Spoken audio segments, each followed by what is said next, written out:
Lesson 125, more about pronouns.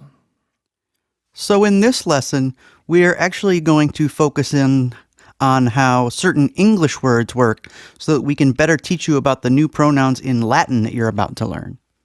That's right, Michael. And what I want to tell our listeners in this lesson is the fact that we have cases in English too. Ever since getting started with Latin, we've been talking about noun cases, nominative, genitive, accusative, cases in Latin. But English has cases also. Not to the same extent that Latin does, but we still do have cases in English, don't we?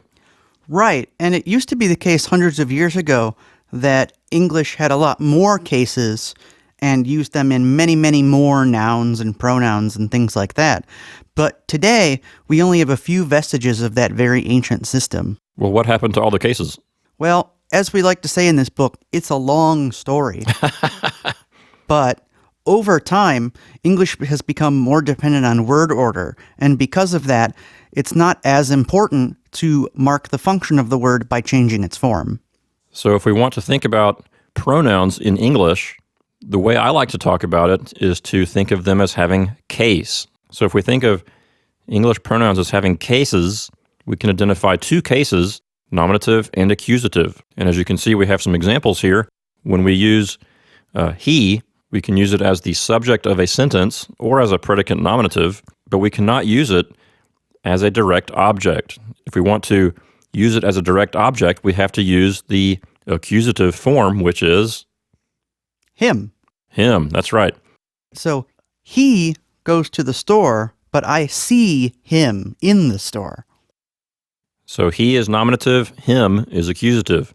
Same thing with she and her. She is going to the store, but I see her at the store. And really, that's all you need to know for now. You can look at the page for the other examples. So we have he and him, she and her, I and me, we and us, they and them. But we'll learn about how this works in Latin in our next lesson. Yes. So the basic idea here is that pronouns can have cases too. Pronouns have cases in English, and especially in Latin, pronouns will have all different cases. And that's what we'll look at soon.